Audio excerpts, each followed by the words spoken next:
एक सेठ और गरीब किसान। एक बिलासपुर गांव था जिसमें एक सेठ रहता था। उसके पड़ोस में एक गरीब किसान रहता था। सेठ बहुत धनी था, लेकिन कहते हैं ना, भगवान जिसको जितना देता है वह उतना ही कंजूस होता है। तो ये सेठ भी बहुत ज़्यादा कंजूस था।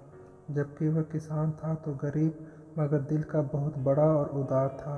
एक शाम की बात है, कोई मुसाफिर सेठ के दरवाजे पर आया। वह बहुत भूखा और खूब थका हुआ लग रहा था।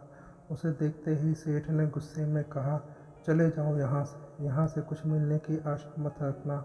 जाओ, जल्दी से दफ़ा हो जाओ, न जाने कहाँ कहाँ से चले आते हैं। मुसाफिर ने विनती करते हुए कहा, सेठ जी, मैं बहुत थका हुआ हूँ, खूब भूखा भी हूँ। सर्दी का दिन है, मुझे आज रात अपने यहाँ पर आश्रय दे दीजिए। सुबह होते ही मैं यहाँ से चला जाऊँगा।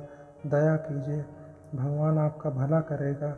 सेठ ने उसकी बातें सुनी पर गुस्से में बिलबिलाते हुए कहा, ये धर्मशाला दिखती है तुम्हें? जाओ यहाँ से, चले जाओ, नहीं तो नौकर को बुलवा कर तुम्हें बाहर फेंकवा दूंगा। मुसाफिर अपना और ज़्यादा अपमान सहन नहीं कर सका और वहाँ से चला गया। वहाँ से निकलकर उस गरीब किसान के घर पहुँचा। किसान ने मुसाफिर को आश्रय दिया, उसे घर में बिठाकर प्रेम से भोजन भी करवाया, उसके साथ बातें की। इतना ही नहीं, कमरे में खाट पर गोदरी बिछा दी। मुसाफिर शांतिपूर्वक सो गया। दूसरे दिन सुबह होते ही मुसाफिर जागा और जाते जाते दिव्य स्वरूप धारण कर उसे किसान से कहा, मैं मुसाफिर बनकर तेरी परीक्षा लेने आया था। मैं तेरी सेवा से बहुत प्रसन्न हुआ हूँ। कोई वरदान मांग लो मुझसे, मैं तुम्हारी इच्छा पूरी करूँगा। किसान के आंखों में खुशी के आंसू आ गए।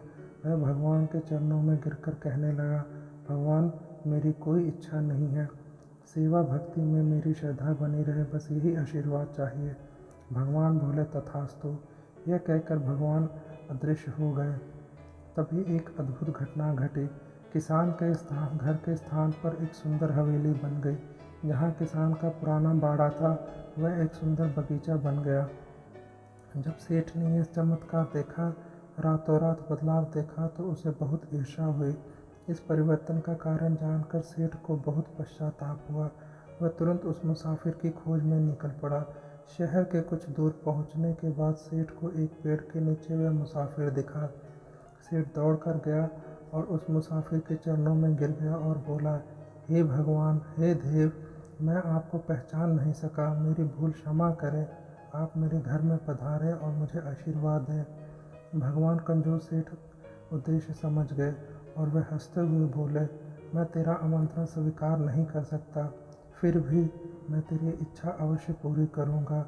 मैं तुम्हें 3 वरदान देता हूँ, तेरी 3 इच्छाएं पूरी होंगी। सेठ तो यही चाहता था।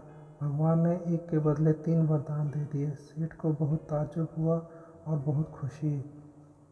सेठ घर चला गया, सोचता रहा कि मैं 3 वरदान में क्या क्या मांगूं, और ऐसे विचारों में उसे पूरी रात नींद नहीं आई। सुबह तक कोई निर्णय नहीं ले सका। सुबह होते ही मुर्गा बोला, कुकरू कुकरू। तभी सेठ भगवान से बोला, हे भगवान, इस मुर्गे का नाश हो, इसकी आवाज़ में मैं शांति से विचार भी नहीं कर सकता। सेठ जोर से बोल उठा। तुरंत ही मुर्गा लुढ़क गया और कुकरू कुकरू बोलना बंद हो गया, और सेठ समझ गया कि उसकी पहली इच्छा पूरी हो गई है। सेठ ने सोचा, पहला वरदान बेकार चला गया, अब अन्य 2 वरदान मांगने में खूब सावधानी रखनी होगी। सेठ बिस्तर से उठा और स्नान करके तैयार हो गया और थोड़ा बहुत नाश्ता किया और अपने घर के बगीचे में चला गया।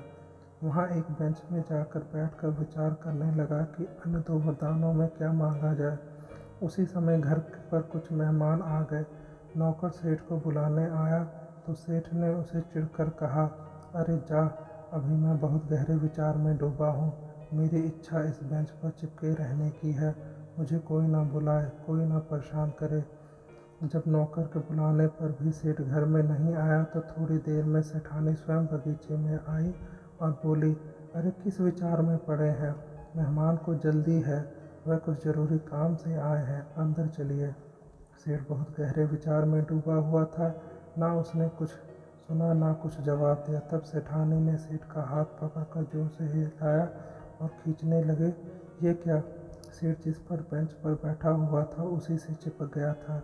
सेठ को बहुत आश्चर्य हुआ और वह तुरंत समझ गया। निराश होकर सर पर हाथ मारते हुए बोला, हे भगवान, मैंने अपना दूसरा वरदान भी व्यर्थ गवा दिया। सेठानी बोली, वरदान? कैसा वरदान? कैसी बातें कर रहे हो? सेठानी ने पूछा। तब सेठ ने सेठानी को पूरी बात समझाई। सेठ की बात सुनकर सेठानी ने सेठ को समझाते हुए कहा, स्वामी, ये तुम्हारे लोभ का परिणाम है। अब शोक करने का कोई अर्थ नहीं। अब तो एक ही उपाय है, तुम भगवान से अपना तीसरा वरदान मांगकर बेंच से अलग हो जाओ। सेठ को सेठानी की बात उचित लगी। जीवन भर बेंच से चिपके रहने का कोई मतलब नहीं था। तब सेठ जोर से बोला, हे भगवान, आप दयालु हैं, मुझे इस बेंच से मुक्त कर दीजिए। ऐसा ही हुआ। सेठ बेंच से छूट गया और सेठानी के साथ सेठ घर में गया। सेठ अब पूरी तरह बदल गया, उदार बन गया। उसे समझ आ गया था कि मेहनत से, उदारता से और अच्छे कार्यों में संपत्ति लगाने से उसके पास धन हमेशा रहेगा और मन की शांति भी।